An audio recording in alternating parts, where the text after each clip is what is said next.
Pada hari Sabtu, tanggal 22 Agustus tahun 1970, pasangan suami istri Saswandi, 56 tahun, dan Adelina, 40 tahun, dari Kalisat, Jember, Jawa Timur, datang ke Sumeneb, Madura, untuk menemui Kiai Haji Bahaudin Mudari. Ketertarikan mereka berdua untuk bertemu dengan Kiai Haji Bahaudin Mudari muncul setelah membaca buku Dialog Masalah Ketuhanan Yesus. Oleh karenanya mereka memerlukan datang menghadap Kiai tersebut untuk menyampaikan beberapa pertanyaan mengenai persoalan agama. Seperti apakah keseruan dialog mereka?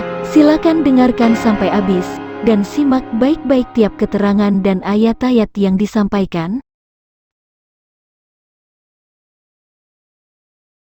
Setelah saya membaca pernyataan kalian, maka kedatangan kalian dari Jember ke Sumeneb betul-betul menarik hati saya. Memang demikian maksud kita, sesuai dengan surat pernyataan tersebut. Apakah kalian tidak keberatan, kalau pembicaraan kita ini ditulis, dan kita himpun menjadi buku, supaya dapat dimanfaatkan juga oleh yang lain? Terima kasih, kami setuju, malah ini suatu ide yang baik. Pertama-tama, saya ingin tahu, sejak kapankah saudara menganut agama Kristen? Itu sejak saya kawin, sampai sekarang ini. Sebelum itu, agama apakah yang dianut oleh saudara? Pada mulanya, saya ini beragama Islam, dan memang berasal dari keluarga Islam, kemudian saya masuk agama Kristen Katolik Roma, istri saya ini, adalah dari keluarga Kristen Katolik Roma, maka oleh ibu bapaknya, dari sejak bayi sudah dibaptiskan, artinya, sejak dari bayi sudah menjadi penganut Kristen.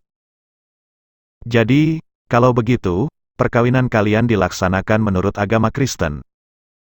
Betul begitu Pak, oleh karena saya dan calon istri saya berlainan agama, maka untuk melaksanakan perkawinan menemui kesulitan, karena dari pihak keluarga istri saya mengharuskan perkawinan dilaksanakan menurut agama Kristen, yakni dengan cara yang halus, agar saya bersedia masuk agama Kristen. Kalau demikian, masuknya saudara kepada agama Kristen, bukan karena keyakinan atau karena cinta kepada agama Kristen, melainkan karena menaruh cinta kepada wanita Kristen. Ya, pada waktu itu, saya rasa memang demikian adanya. Akan tetapi, setelah saya menjadi penganut agama Kristen, dan saya banyak membaca kitab Injil dan kitab-kitab agama Islam, lalu saya banding-bandingkan, dan pertimbangkan antara kedua agama menurut kemampuan saya, dan berangsur-angsur kemudian timbullah keyakinan saya atas kebenaran agama Kristen. Agar lebih jelas, sebaiknya Bapak Kiai bertanya sendiri kepada istri saya. Terima kasih, permisi, saya akan bertanya, Nyonya berasal dari mana? Saya dilahirkan di Padang, dari keluarga yang beragama Kristen. Kalau begitu, kalian berdua sampai sekarang ini masih memeluk agama Kristen. Iya, benar begitu Pak. Lalu, dari manakah timbulnya dorongan sehingga menimbulkan keinginan saudara dan Nyonya, untuk membandingkan lebih dalam lagi tentang agama Kristen dan agama Islam? Kami berdua pada mulanya membaca majalah-majalah, dan buku-buku agama Islam dan majalah Islam, di samping membaca buku-buku Kristen. Buku-buku apa saja yang kalian sudah baca? Kalau buku-buku yang pernah kami baca, antara lain, yang pertama, Tafsir Al-Quran dan Fikih Islam oleh Hasbi. Yang kedua, Mengapa Aku Tetap Memeluk Agama Islam, oleh Profesor Dr. Haji Muhammad Rasjidi. Ketiga, Injil Barnabas, terjemahan dari J. Bahtiar Afandi. Yang keempat, Alkitab dan Al-Quran, oleh J. Jomir.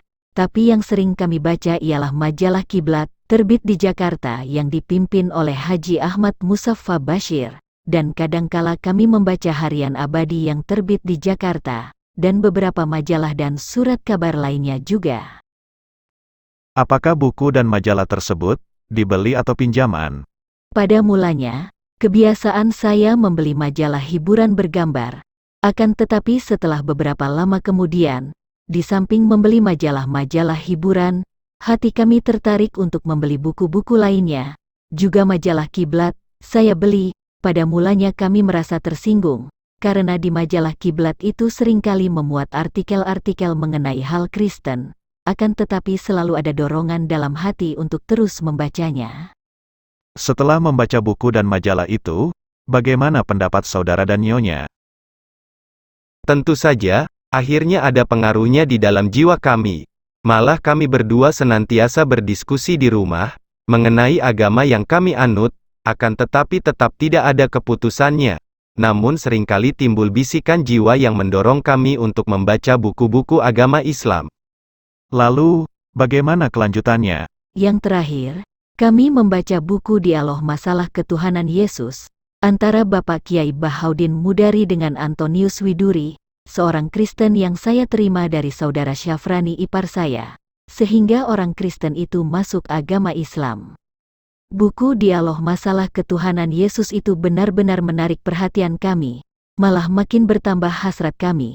Kemudian, timbul ingatan saya bahwa adik kami Selvia, istrinya saudara Syafrani, yang sejak kecil beragama Kristen telah masuk Islam pada tahun 1958, setelah mengadakan soal jawab dengan Bapak Kiai Haji Bahaudin Mudari di Sumeneb. Bukankah betul begitu? Iya betul, dia telah masuk Islam. Sampai sekarang malah dia menjadi penganut Islam yang setia. Oleh karena itulah, kami sengaja datang ke Sumeneb, mengharap kesediaan dari Bapak Kiai memberikan tambahan penjelasan mengenai soal-soal agama. Apakah buku Dialog Masalah Ketuhanan Yesus, yang kalian baca itu masih ada yang kurang memuaskan?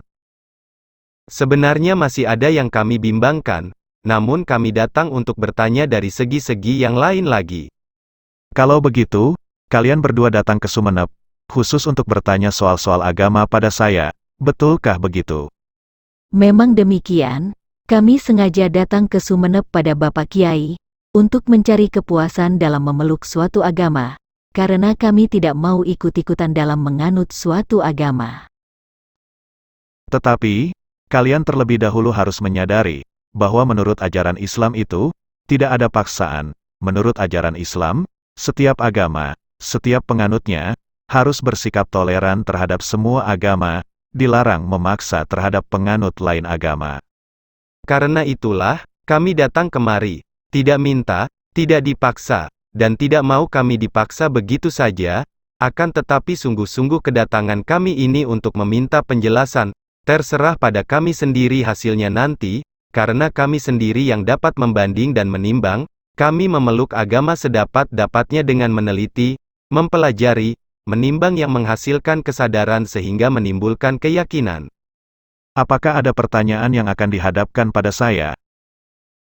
Memang demikian, di hati kami banyak menyimpan pertanyaan yang kami sendiri tidak bisa mengatasinya, sehingga membingungkan dan membimbangkan. Kami datang pada Bapak Kiai, ada banyak pertanyaan yang akan kami ungkapkan semuanya, dengan pengharapan semoga Bapak Kiai berkesempatan memberikan penjelasan yang memuaskan kami.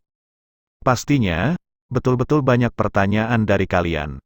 Entahlah ya, tetapi kami kira memang cukup banyak. Mohon maaf, kami memang sedang mencari kepuasan dan kebenaran, membutuhkan petunjuk dari Tuhan. Saya bersyukur kepada Tuhan, dan saya hargai pendirian kalian yang sengaja datang dari jauh, diliputi hasrat yang besar untuk mengisi keyakinan beragama. Jadi Bapak bersedia? Iya, saya selalu bersedia. Malah saya sampaikan terima kasih atas kepercayaan saudara kepada saya. Tetapi, kami tidak minta sekarang, oleh karena waktu yang terbatas, karena kami juga datang dari jauh. Baiklah, saya penuhi. Apakah kalian berdua membawa kitab Injil? Ya, kami membawanya, dan di samping itu, kami sudah siapkan pertanyaan-pertanyaan yang akan kami ajukan, antara lain banyak yang berhubungan dengan sejarah agama. Sedangkan keterangan Bapak dalam buku Dialog Masalah Ketuhanan Yesus yang menunjukkan perselisihan ayat-ayat Bible, cukup jelas dan membuka hati kami. Saya kagum atas penelitian Bapak Kiai terhadap ayat-ayat Injil. Tidak apa, saya akan sediakan saja kitab Injil. Mungkin diperlukan dalam pertemuan kita nanti. Jadi, kapan ya Pak kami harus kembali? Sebab kami tidak mungkin tinggal terlalu lama di Sumeneb. Kalau begitu, baiklah kita bertemu lagi besok. Baiklah kalau begitu Pak Kiai, terima kasih.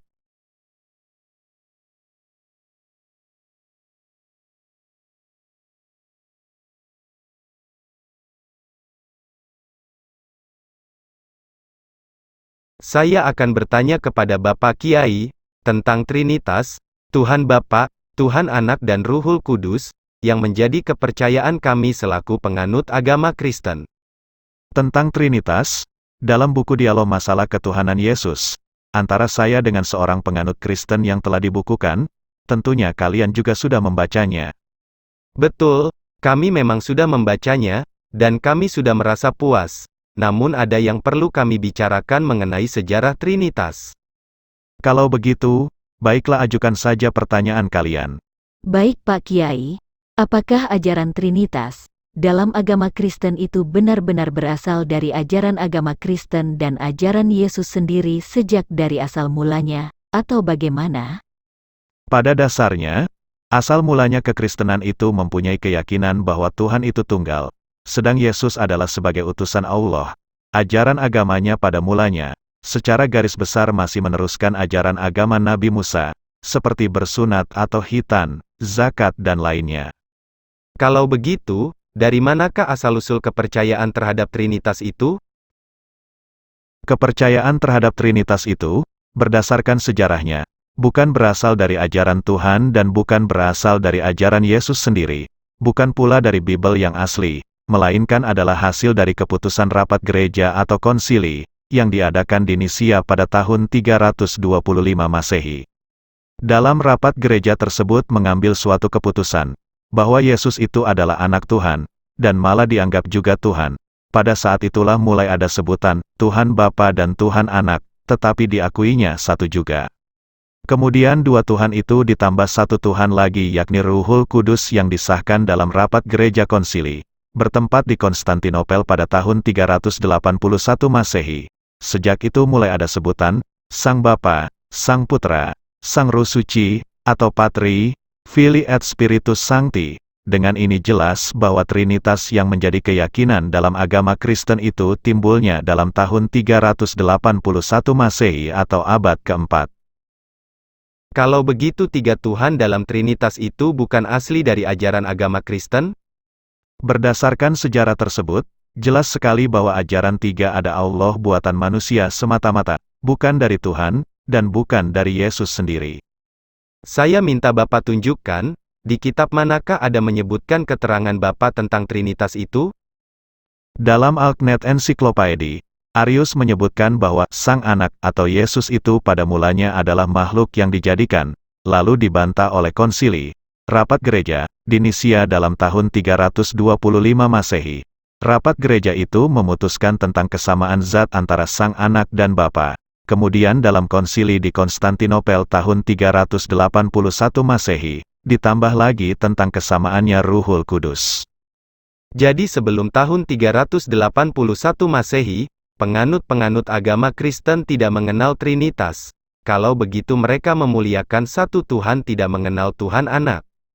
Betul begitu, dalam buku The Godsdienst v. de Koran, tulisan Arthur N. Wollaston, ada menyebutkan, orang-orang Kristen juga memuliakan Tuhan, namun dirusak sejak sidang umum tahun 381 di Konstantinopel, termasuk di antara mereka berlaku doktrin Trinitas Allah. Kalau begitu, penulis kitab tersebut mempunyai fakta-fakta sejarah tertulis? Bukan saja itu, malah dalam London Times dari Tel Aviv, memuat suatu berita bahwa seorang sarjana pada Hebrew University, secara kebetulan menemukan sebuah naskah yang telah berumur 1500 tahun dari suatu sekte Yahudi Kristen, dan mereka menyebutkan itu berasal dari Yesus sendiri. Menurut naskah tersebut antara lain, menyebut bahwa penganut Kristen dahulu di Yerusalem, mengakui bahwa Yesus adalah pesuruh Allah atau utusan Allah. Apakah di Bible ada menyebutkan, bahwa Tuhan itu tunggal atau esa, tidak ada Tuhan yang lain lagi, melainkan Dia Allah? Silahkan saudara buka kitab Injil yang saudara bawa itu. Ya, di bab apa? Periksa di Ulangan pasal 4 ayat 35. Ya, sudah saya temukan, di ayat ini menyebutkan, maka kepadamulah ia itu ditunjuk, supaya diketahui olehmu bahwa Tuhan itu Allah, dan kecuali Tuhan yang esa tiada yang lain lagi. Perhatikan, saudara membaca sendiri bukan? Ya, betul begitu. Tetapi maaf, mungkin dalam ayat itu yang dimaksudkan Tuhan itu tunggal, yang termasuk juga Yesus dan Ruhul Kudus, jadi ketiganya itu tunggal dan esa. Kalau berpendapat begitu, silakan kalian periksa di Markus pasal 12 ayat 29. Biar saya saja yang akan periksa. Baik, silakan Nyonya yang periksa. Di pasal dan ayatnya tersusun sebagai berikut, maka jawab Yesus kepadanya, hukum yang terutama inilah, dengar olehmu hai Israel, adapun Allah Tuhan kita, dialah Tuhan yang esa. Apakah susunan ayat ini masih akan dipungkiri lagi? Kitab Injil sendiri yang menyebutkan, malah Yesus sendiri yang mengatakan, bahwa Tuhan itu esa, tunggal, jadi Yesus tidak mengakui bahwa dirinya itu Tuhan. Memang, menurut susunan ayat ini Yesus sendiri yang mengucapkan bahwa Tuhan itu esa, tetapi apakah tidak berarti bahwa Tuhan dan Yesus itu menjadi satu, yang bisa jadi karena kesatuannya itu oleh Yesus disebut esa?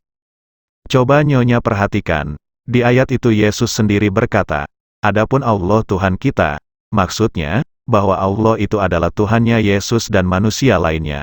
Ucapan ini jelas Yesus sendiri mengakui bahwa dirinya bukan Tuhan, melainkan bertuhan kepada Allah yang esa. Iya, bisa jadi begitu. Tetapi Yesus hanya mengucapkan bahwa Tuhan itu esa, tetapi tidak menyebutkan bahwa ia utusan Tuhan atau nabi. Kalau Yesus itu Tuhan, tentunya berkuasa berbuat menurut kehendaknya sendiri. Betul, karena itulah ia menjadi juru selamat. Kalau ia hanya menjadi utusan Tuhan saja tentunya tidak mungkin ia bergelar juru selamat, karena yang berkuasa menyelamatkan itu hanya Tuhan saja bukan lainnya. Maka oleh karena Yesus itu Tuhan, sudah wajar ia menjadi juru selamat. Apakah Yesus yang menjadi juru selamat itu atas kehendak Tuhan Bapa, atau karena kekuasaannya sendiri? Tentu saja atas kehendak dan kekuasaannya sendiri karena Yesus itu Tuhan, tentu dapat berbuat menurut kehendaknya sendiri. Betulkah Nyonya berpendapat demikian?